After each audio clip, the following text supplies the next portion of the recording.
Angel Rebo, known as the CEO Confidant, is an influencer, international TV host, public speaker, CEO consultant, board member, and philanthropist. I was always doing the same thing. So I was always helping my employers to develop their businesses. I think that business leaders now need to be conscious like never before. They need to hear different messages. Angel has empowered more than 1,500 CEOs in 33 different countries and speaks 5 languages.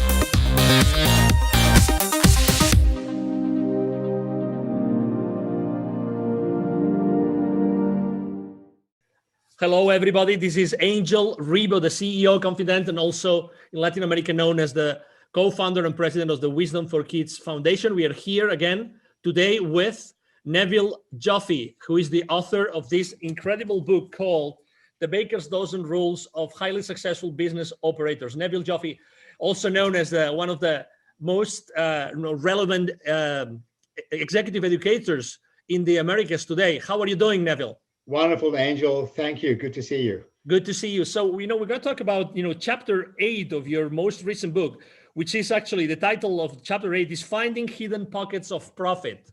So it couldn't be more relevant for today's what's going on in the economy, right? So it's having to do more with less. So how have you typically seen that corporations can find, those hidden pockets of profit?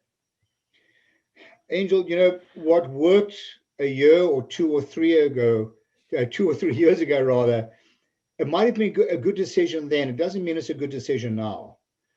And I believe it's incumbent upon people to keep reevaluating process and resources. And there's so much waste. And I think that one of the good thing, if you will, for the want of a better word, given this COVID situation today, one of the good things that has come about is people, because resources are now becoming scarce, money in particular, and customers and so on, a lot of companies are now looking at redundancies. And there was never a better time to do this, to reassess process. And there are so many redundancies in the market today, in businesses today, that want us to reassess, do we really need X, Y, and Z? Do you think that, by the way, I forgot to say something before, which is, Neville has helped more than, 20,000, has trained more than 20,000 business operators and executives in large companies in the world, like Bombardier, like Campbell Soup, like Hallmark Cards.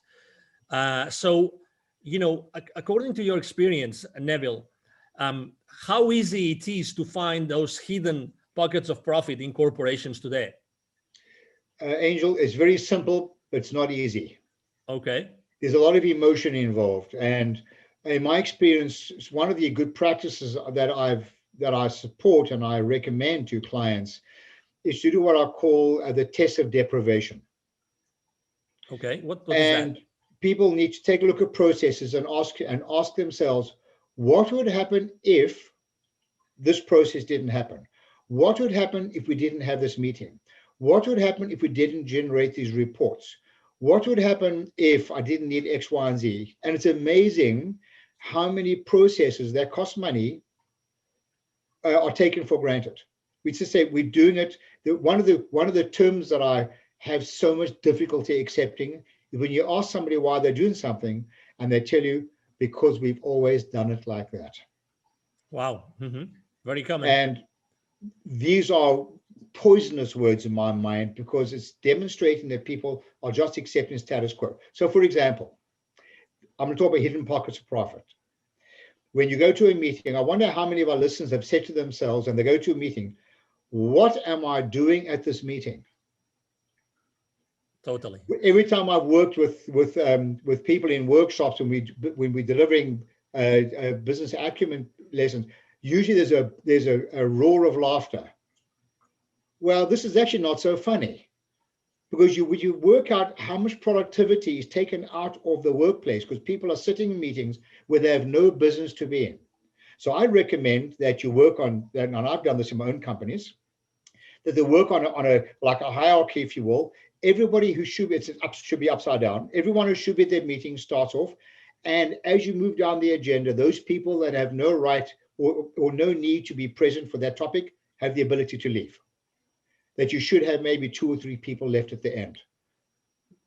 So just as an example, these are the hidden pockets of profit. How many times are people CC'd on emails? There's no way they should be involved in it.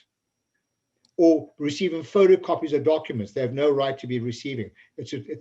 So these are some of the hidden pockets of profit. They may seem small, but they add up. Obviously, after training 20,000, business operators and C-level executives, I mean, you've learned a lot of lessons, right? So where do you think that it's easier to find those gems? Angel, on the top corner of my screen, you'll see the framework of what we do. We're in business to drive sustainable profits and cash flow. That's why investors invest in a business, whether you're a privately owned company, a venture capital owned company, publicly traded company, you're in business to drive sustainable profits and cash flow. But we also want to hold our people accountable for what they do. But it's not reasonable to hold them accountable if we don't engage them and educate them. It is therefore incumbent upon managers, leaders, etc. in organizations to engage the employees in the process and to have a completely open and transparent environment and talk about these redundancies. Find a way of incentivizing people to find these redundancies and get rid of them. Because we're carrying so much fat in organizations unnecessarily, regardless whether we're making a profit or not. These types of redundancies need to be examined all the time, but you can only do that through engagement. I would like to bring the people again, our audience, back to the book. And the reason is that this book is pretty unique in the sense that you can open it flat. Sorry, we have this, this background, electronic background. But you can open it flat. And actually this chapter, interestingly enough, the finding, hidden profits of profit is one of the chapters that has more questions. So that, there's, this book has a lot of pages for notes. And probably the reason is that there are so many sources of potential, redundancies and places in the organization right now to find these hidden pockets of profit. Does it make sense at all, Neville? Yeah, I designed this book, Angel. I try and keep things efficient. I don't waste words unnecessarily. People are busy. They haven't got time to read a lot of nonsense and repetitive stuff. I have a philosophy, just, say what you need to say and get on with it. So the book is made up of an introductory part, which just creates context to the topic, such as don't do the wrong thing more efficiently, don't evaluate numbers in isolation, the word so what, just do as you say you're going to do. There's context. Then there's a bunch of questions to really get the reader to do a deep dive into some of these questions they should be sharing or asking their colleagues, employees, whatever. And there's places for notes. And the whole idea here is not about the answers, it's about the questions people should be asking. Exactly.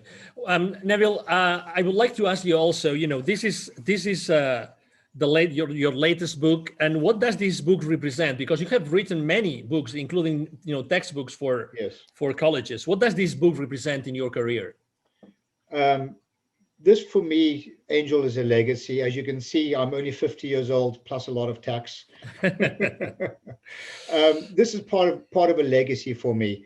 Over the years, people are like, I have an old-fashioned humor, and people often say to me, Neville, you really need to write down some of your Nevilisms, as they've called them, some of these expressions. So I decided, after being in business for more than 40 years, and 25 of which has been in education, I decided to write down these Nevilisms and in the form of a book to bring value to others. I wrote this book to be read, and I want people to read it because I have a strong belief, a passionate belief, that not all, but there's a lot of golden nuggets in here that will literally change the economic lives of the readers. Excellent. If people would like to reach out to you, Neville, what's the best way to connect? Just email me. I love a good chat, in case you didn't notice. It's Neville, Neville, @bizwisdom, bizwisdom.com. Excellent. Well, thank you for being with us today, Neville. It's been a pleasure. You're very welcome, Angel. The pleasure was mine. Thank you again, and thank you everybody watching us today. Thank you for being here with us at the CEO Confident TV. It's been a pleasure to have you. I'm sure that you have enjoyed this conversation as much as we have. Hope to see you soon in our next show. Thank you very much. Bye-bye. Thanks. Bye now. Thank you so much for watching our show today. The entire team of the CEO Confident appreciate your time and attention. If you think that you are a good fit for the CEO Confident TV, please connect with us on LinkedIn. We hope that you enjoyed today's show as much as we did. See you soon. Angel Ribo, the CEO Confident. Email address angel@angelribo.com. Don't forget to follow me on LinkedIn. Thank you.